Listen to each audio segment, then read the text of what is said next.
Olá pessoal, eu sou o Kelvin e para começar o nosso vídeo de hoje, eu quero fazer uma pergunta simples. Quando você escuta a palavra dívida, o que vem à sua cabeça?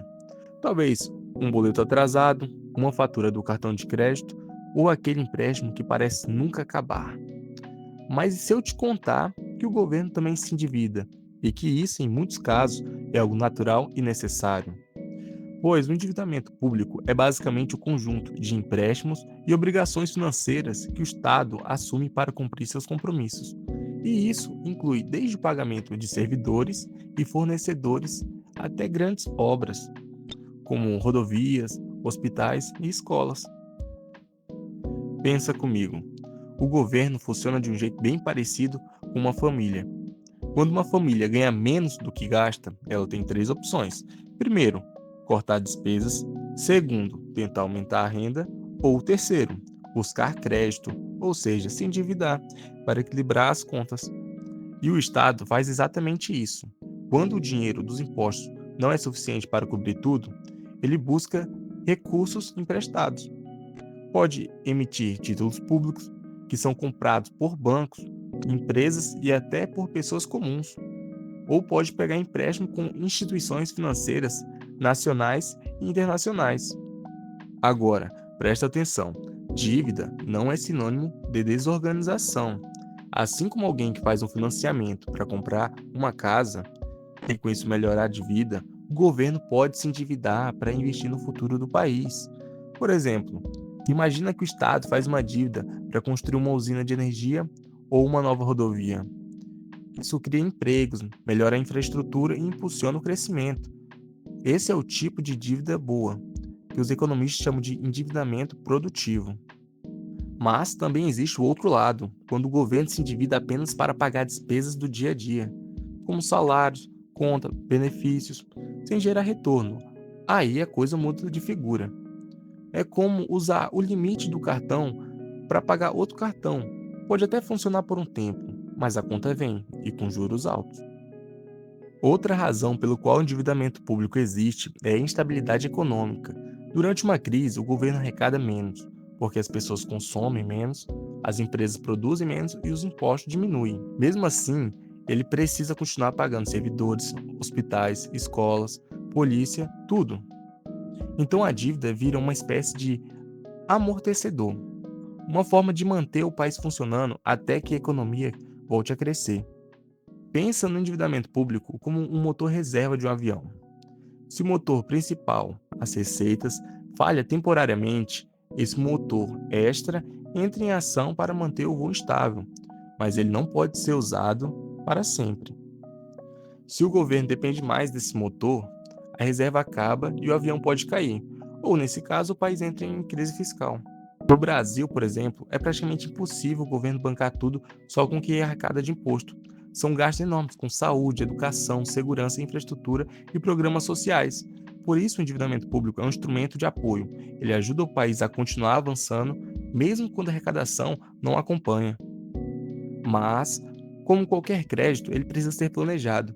Se uma família não pode comprometer todo o salário com dívidas, o governo também tem limites legais definidos por lei, justamente para garantir que não perca o controle. Quando esses limites são ultrapassados, os riscos aparecem: inflação, perda de confiança dos investidores, desvalorização da moeda e até dificuldade para pagar contas básicas. Em resumo, o endividamento público existe porque o governo, assim como eu, você ou qualquer empresa, precisa de dinheiro para investir e funcionar. O problema não é dever, o problema é dever mal. A diferença entre uma dívida boa e uma dívida ruim está no propósito e na gestão. Uma dívida feita para gerar crescimento e melhorar a vida das pessoas é um investimento, mas uma dívida feita só para cobrir buracos é um risco. E agora que a gente entendeu o que é endividamento público e por que ele existe, o Michael vai entrar para explicar os tipos e as classificações dessas dívidas, o que é interna, o que é externa, o que é consolidada e o que é flutuante. Tudo isso para a gente entender de onde vem e para onde vai o dinheiro que o governo deve. E aí, pessoal, eu sou o Maicon e agora que o Kelvin já explicou o que é o endividamento público e por que ele existe, é hora de a gente dar um passo além. Vamos entender os tipos e as classificações da dívida do governo. Afinal, nem toda dívida é igual, e saber diferenciá-las ajuda a entender o tamanho real do desafio das contas públicas. Pense na sua vida financeira. Existe aquela dívida de curto prazo, tipo a fatura do cartão de crédito. É aquela de longo prazo, como o financiamento da casa ou do carro. Com o governo, é a mesma coisa. Ele também tem dívidas de prazos diferentes, com origens diferentes e finalidades diferentes. A primeira grande divisão é entre dívida interna e externa. A dívida interna é aquela feita dentro do país, em moeda nacional. No caso do Brasil, o real. O governo emite títulos públicos, que são como os papéis de promessa de pagamento. Os bancos, empresas e até cidadãos podem comprar esses títulos, emprestando dinheiro ao governo e recebendo de volta com juros.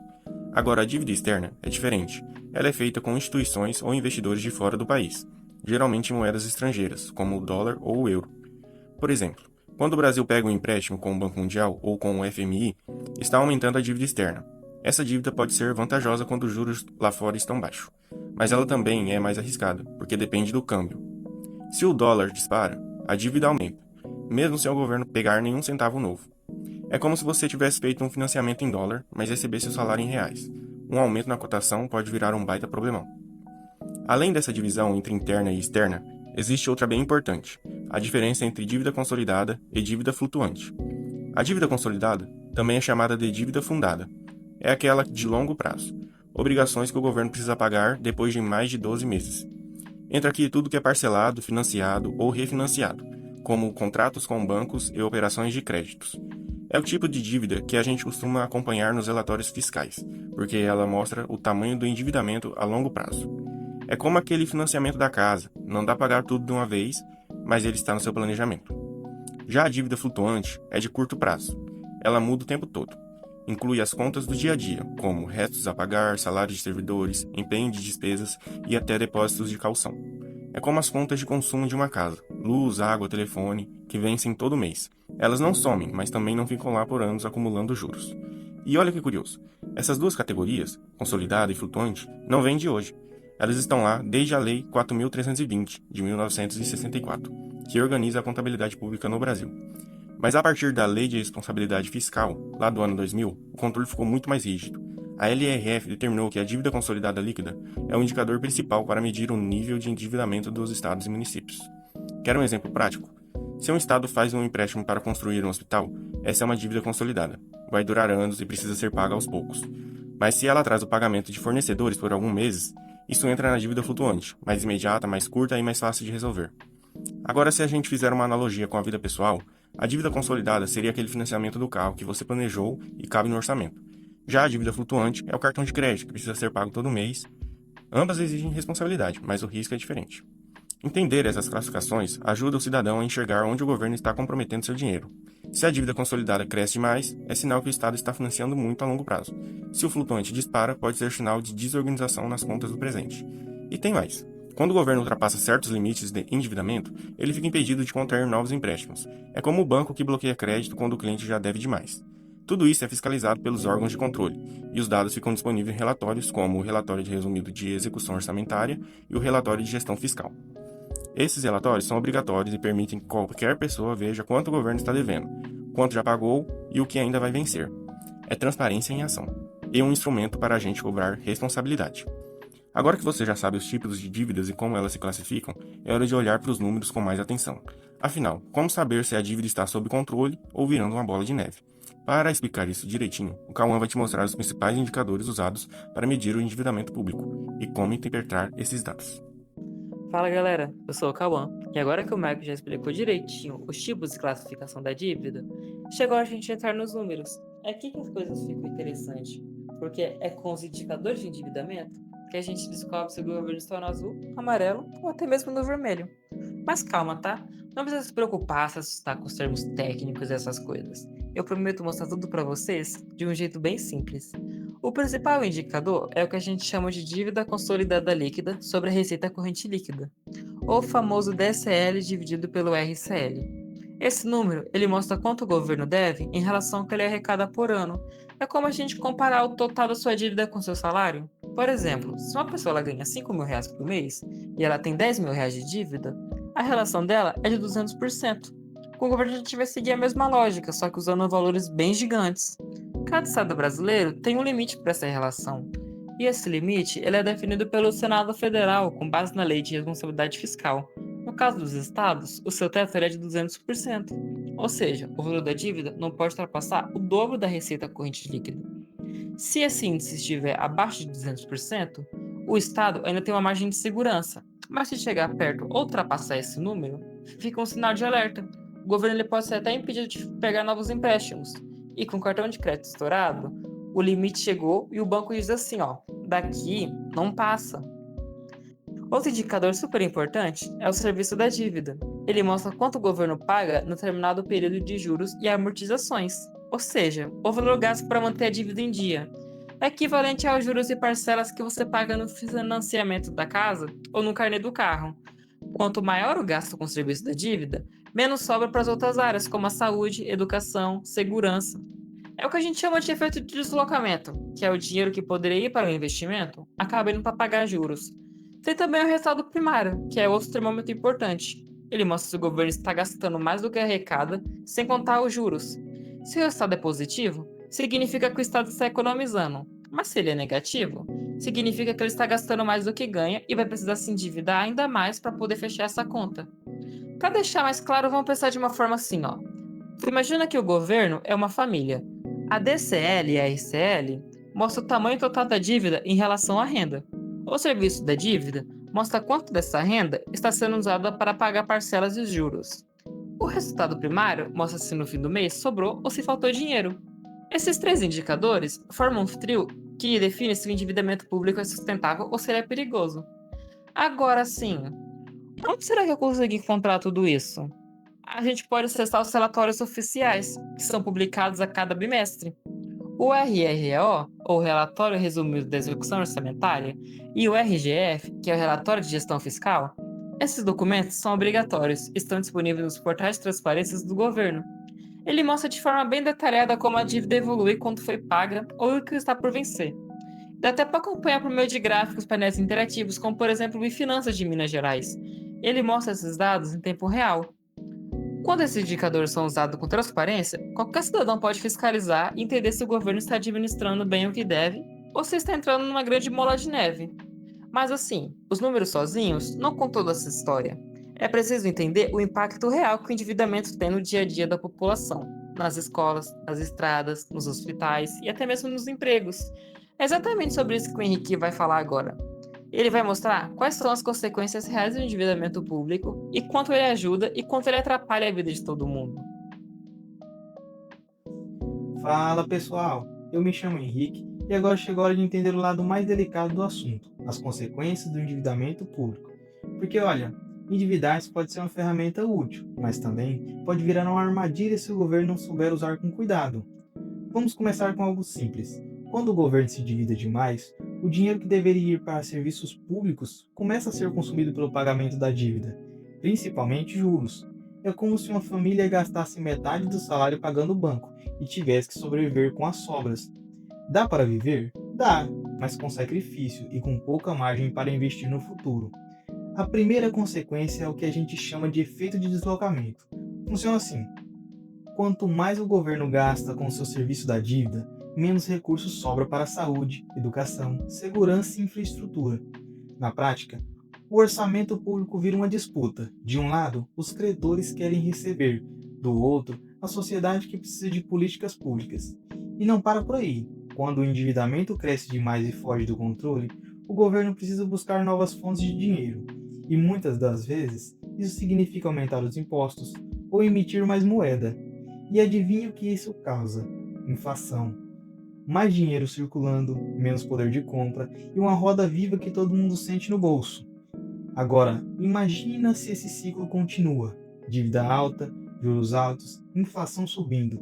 Isso gera o que os economistas chamam de efeito de bola de neve. O governo pega mais dinheiro emprestado para gastar com o que já devia, os juros aumentam e a dívida cresce ainda mais. É um círculo vicioso. E sair dele exige planejamento e disciplina fiscal. Mas calma, nem tudo é negativo. O endividamento também pode ter consequências positivas, se for bem administrado. Por exemplo, quando o Estado contrai dívida para investir em obras públicas, infraestrutura, tecnologia, educação, ele está gerando retorno econômico. Esses investimentos podem aumentar o emprego, o consumo, a arrecadação de impostos, ou seja, a dívida se paga com o próprio crescimento que ele ajudou a criar. Pensa num exemplo simples. Se você pega um empréstimo para abrir um pequeno negócio e ele dá lucro, a dívida foi um bom investimento. Mas se você pega o mesmo empréstimo para gastar com algo que não traz retorno, o prejuízo é certo. Com o governo é exatamente igual. Outra das consequências importantes está na confiança.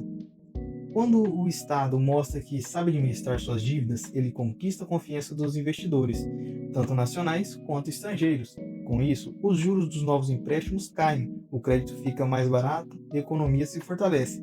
Mas quando a confiança desaparece, o contrário acontece. Os juros disparam, os investidores somem e o país entra em crise. Quer um exemplo real?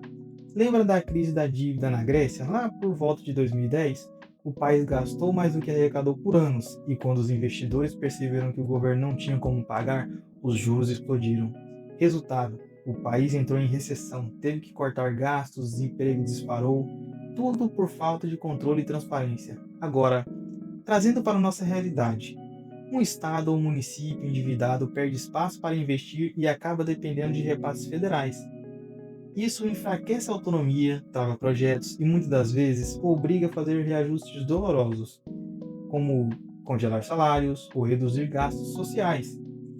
E sabe o que é mais curioso? Essas consequências não aparecem de um dia para o outro. Elas são lentas, quase invisíveis no começo, mas quando estouram, o impacto é sentido por todos. É como um vazamento de água dentro da parede. Se ninguém conserta, o dano vai se espalhando até que tudo desaba. Por outro lado, quando o endividamento é bem gerido, ele se torna uma ferramenta de crescimento. O segredo está no equilíbrio entre o que se deve e o que se ganha. Dever não é o problema é dever sem retorno. E é justamente isso que você vê em alguns estados brasileiros, que estão tentando equilibrar as contas e reduzir o peso da dívida. Um exemplo interessante vem aí no próximo bloco. O Carlos vai nos mostrar o caso de Minas Gerais, com dados reais sobre a dívida, a arrecadação e os esforços dos ajustes fiscais. Você vai ver como tudo isso que a gente está explicando se traduz em números e resultados concretos. Oi pessoal, eu sou o Carlos e chegou a hora de trazer tudo isso para a prática. Até agora, a gente entendeu o que é o endividamento público, os tipos de dívida e o que esses números significam. Mas será que dá para ver tudo isso acontecendo de verdade? Dá sim! E o exemplo perfeito é o do nosso estado, Minas Gerais. Minas é um dos estados mais importantes do país e por muitos anos enfrentou sérios desafios fiscais. E o motivo é simples: a despesa cresceu mais rápido do que a receita. Ou seja, o governo gastava mais do que arrecadava. E para fechar as contas, precisou recorrer a empréstimos e renegociações. De acordo com o relatório de gestão fiscal do segundo quadrimestre de 2025, Minas Gerais tinha uma dívida consolidada líquida de cerca de 163,7 bilhões de reais, enquanto a sua receita corrente líquida era de aproximadamente 109,3 bilhões. Se a gente fizer essa conta, o resultado é uma relação de 149,7% a mais. Ou seja, a dívida representa quase 1,5 vezes o que o Estado arrecada por ano. Mas calma, isso ainda está abaixo do limite legal de 200% definido pelo Senado Federal. Isso significa que Minas está dentro da margem de segurança, mesmo que ainda tenha um longo caminho para equilibrar as contas. Agora, por que essa dívida existe? Boa parte vem de operações de créditos antigas, parcelamentos com a União, precatórios e restos a pagar acumulados de governos anteriores. É como uma família que herdou dívidas antigas, mas agora tenta reorganizar o orçamento para não deixar a bola de neve crescer. E o que o governo mineiro tem feito para isso? Tem buscado controlar gastos, aumentar a arrecadação e negociar dívidas. Em 2023 e 2024, por exemplo, Minas conseguiu reduzir gradualmente o índice DCL/RCL, que vinha acima de 151% e agora está abaixo dos 150%. Essa tendência de queda mostra que o Estado está no caminho do ajuste fiscal. Mas olha que interessante, o esforço não é só para pagar o que deve, mas também para ganhar credibilidade. Quanto mais transparente e organizado for o governo, mais confiança ele transmite. E isso abre portas para novos investimentos, parcerias público-privadas e melhores condições de crédito. Pensa numa pessoa que começa a organizar as finanças, renegocia dívidas e paga em dia. Logo, o banco confia de novo e oferece crédito com juros menores. Nos estados e países funciona do mesmo jeito. Outro ponto importante é o comprometimento da receita. O relatório mostra que Minas gastou, nesse mesmo período, 48,52% da RCL com pessoal, estando abaixo do limite máximo de 49% definido pela Lei de Responsabilidade Fiscal. Isso é bom, porque mostra que o Estado está respeitando os limites e mantendo uma gestão mais prudente. E sabe o que é ainda melhor? Esses dados são públicos e estão disponíveis no portal da Transparência de Minas Gerais e nos sistemas e-finanças da Secretaria da Fazenda. Lá, qualquer cidadão pode ver gráficos, relatórios e boletins atualizados sobre a dívida e as finanças do Estado. É transparência de verdade, não só no discurso. Essas ferramentas permitem acompanhar o que está sendo pago, o que ainda está sendo negociado e o que está em andamento. E isso é essencial para manter o equilíbrio entre arrecadação, investimento e endividamento. Resumindo, Minas Gerais ainda tem uma dívida alta, mas dentro dos limites legais. O governo vem demonstrando esforço para reduzir o índice de endividamento. E a transparência fiscal tem sido um aliado importante para reconquistar a confiança e manter a responsabilidade nas contas públicas. Esses dados mostram que quando o controle é bem feito, a dívida deixa de ser um problema e vira uma ferramenta. Tudo depende de como ela é administrada. E para encerrar a nossa conversa de hoje, a Luísa vai fechar o vídeo falando sobre o que tudo isso representa para o futuro, como a responsabilidade fiscal pode garantir um país mais equilibrado, sustentável e preparado para crescer. Oi, gente, eu sou a Luísa e agora chegou a parte de amarrar tudo que a gente aprendeu até aqui. A essa altura, você já entendeu que o endividamento público não é apenas um tema técnico cheio de números e gráficos. Ele é, na verdade, um reflexo da forma como o governo administra o país e, principalmente, do quanto ele respeita o dinheiro público, que vem de mim, de você e de todos nós. Durante o vídeo, o Kelvin explicou o que é o endividamento e por que ele existe. O Michael mostrou que existem vários tipos de dívida, cada um com um papel e um risco diferente. O Cauã apresentou os indicadores que ajudam a medir se o governo está gastando com responsabilidade. O Henrique contou sobre as consequências boas e ruins de se endividar demais. E o Carlos trouxe um exemplo real de Minas Gerais, mostrando como é possível equilibrar as contas e ainda crescer. Agora, eu quero que você pense em uma coisa. Quando a gente fala de dívida pública, estamos falando do futuro de um estado, de um país e de todas as pessoas que vivem nele. Porque a dívida de hoje é o compromisso de amanhã. O dinheiro que o governo toma emprestado hoje será pago com os impostos de amanhã. E por isso é tão importante que exista transparência, planejamento e responsabilidade. Vamos pensar de novo como se fosse uma família. Quando uma família decide fazer um financiamento, ela conversa, planeja, calcula as parcelas, pensa nos filhos e no que é prioridade. Com o governo, deveria ser igual. Cada decisão de endividamento precisa responder a uma pergunta simples. Essa dívida vai melhorar a vida das pessoas ou só vai empurrar o problema para frente? Quando o endividamento é usado para investir em saúde, educação, transporte, tecnologia e infraestrutura, ela gera desenvolvimento. Isso cria empregos, movimenta a economia e aumenta a arrecadação. Ou seja, o próprio crescimento ajuda a pagar as dívidas. Mas quando a dívida é usada sem critérios, sem planejamento e sem retorno, o resultado é atraso, mais juros, menos investimentos, menos oportunidades para todo mundo.